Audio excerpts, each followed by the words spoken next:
Jerusalem is one of the most contested places on earth.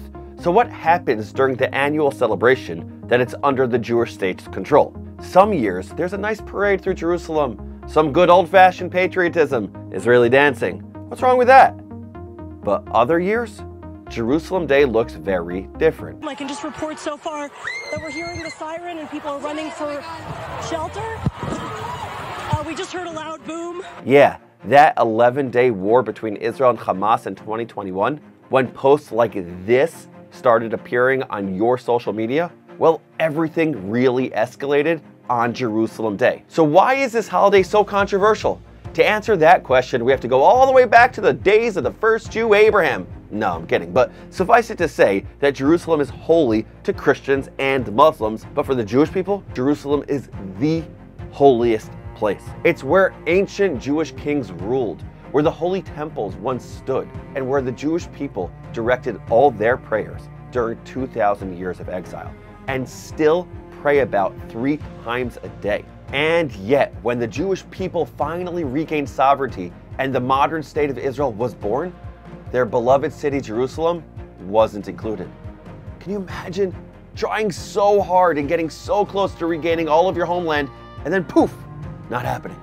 The old city, Eastern Jerusalem, and the West Bank remained under Jordanian control. The area that was not under Jewish control included the Temple Mount, Judaism's holiest place like ever, where the ancient temple stood, and the Western Wall, the only remaining section of the Second Temple. For the first 19 years that Israel was a state, Jews couldn't visit their holy sites, couldn't place written prayers in the crevices. Then came 1967, and something wild happened.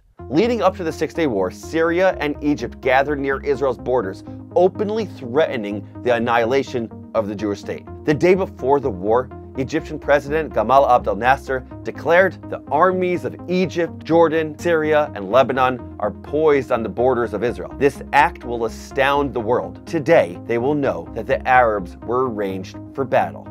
The crucial hour has arrived. The mood in Israel was tense. It was anxious. The Arab forces on Israel's borders greatly outnumbered the Jewish state's military.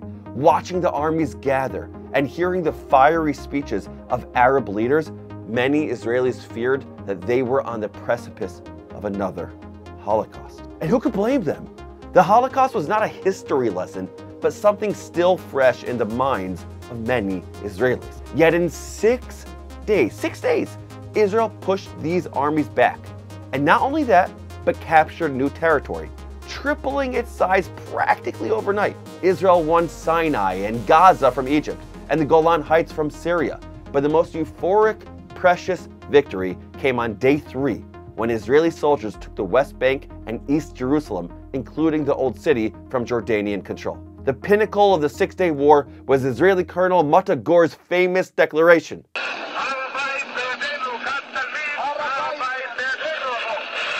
As far as I know, a people regaining their capital like this is an unprecedented moment in world history.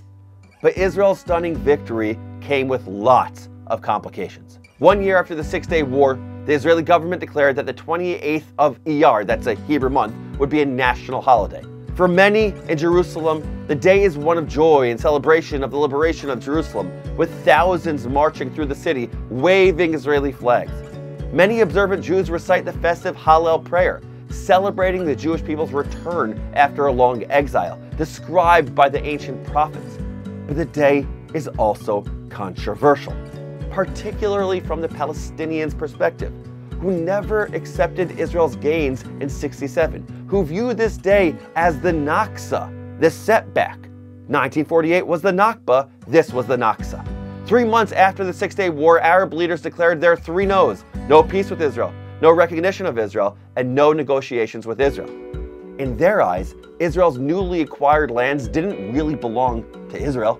Given the deep significance of Jerusalem for Muslims and that an Arab population had lived there for centuries, they believed it belonged to them. And Palestinian Arabs viewed Israel as wrongly occupying the city. But Israelis disagreed. For them, the Jewish state had fairly won control of Jerusalem and the other territories in a defensive war. At long last, the holiest city was once again in Jewish hands. The result? Two populations felt that Jerusalem is rightly theirs, and they still do today. Of course, many within those populations believe that the sacred city can be shared, but others disagree. Psychologists call this zero-sum thinking, when one group's win automatically becomes the other group's loss.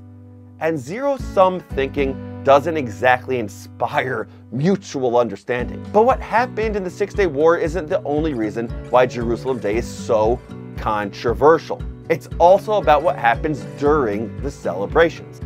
The annual flag march typically passes through the Muslim quarter in the Old City, and while the majority of the marchers are peaceful, singing songs like Am Yisrael Chai and Jerusalem of Gold, some are not. A small but vocal minority bang on Arab storefronts, shout hateful slogans, and spray paint Jewish stars on Arab houses. And Arab residents who feel the march is a provocation often respond in kind. I personally have been there for many of these marches, and I gotta say, this part is sad to witness. For me, it's unacceptable and does not represent what this day should be about. Participants insist that the march is simply meant to celebrate Israel's victory in '67. Jerusalem is the capital of Israel, is the capital of the state of Israel, and that anywhere that we march in the state of Israel, and particularly the capital, should not be a cause for any sort of outrage or violence. But other Israelis see it differently. This is the motivation of the right wing. They would like to see this parade again, not because of Jerusalem, just because of the Palestinians, to try to show to the Palestinians that the Jewish people are more powerful than the Palestinians. Others argue something in the middle, saying that the march through the Muslim quarter is allowed, but should be done in a decent way. The Jerusalem Post editorial board wrote, "The bottom line is that while the flag march should be a peaceful parade celebrating Jerusalem, it should not be used to undermine Israeli sovereignty or spark confrontations that could spoil the joy of Jerusalem Day." So should the march be allowed or not? Here are 3 takeaways of how I think about this. Number 1, if you want to show you're bigger than someone, elevate yourself. Don't put someone else down. One of my favorite stories goes like this. Rabbi Yisrael Salanter, who was a great 19th century rabbi, once saw 2 boys fighting. The stronger one threw the weaker one into a ditch. When the rabbi saw this, he asked, "What in the world is going on?" The stronger one said, "We were debating which one of us is taller, so I threw him into a ditch to show I was taller." The rabbi responded, "You could have accomplished the same exact thing by standing on a chair instead of throwing him into a ditch." Think about that, right?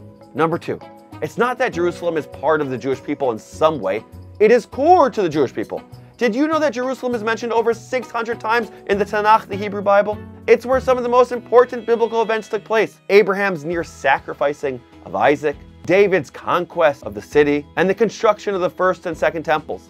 Jerusalem is a city I personally mention every time I thank God after eating a meal. It's a city I fast to commemorate, most notably on the 9th of Av, when I and millions of others mourn the loss of the temple and the destruction of Jerusalem from almost 2,000 years ago.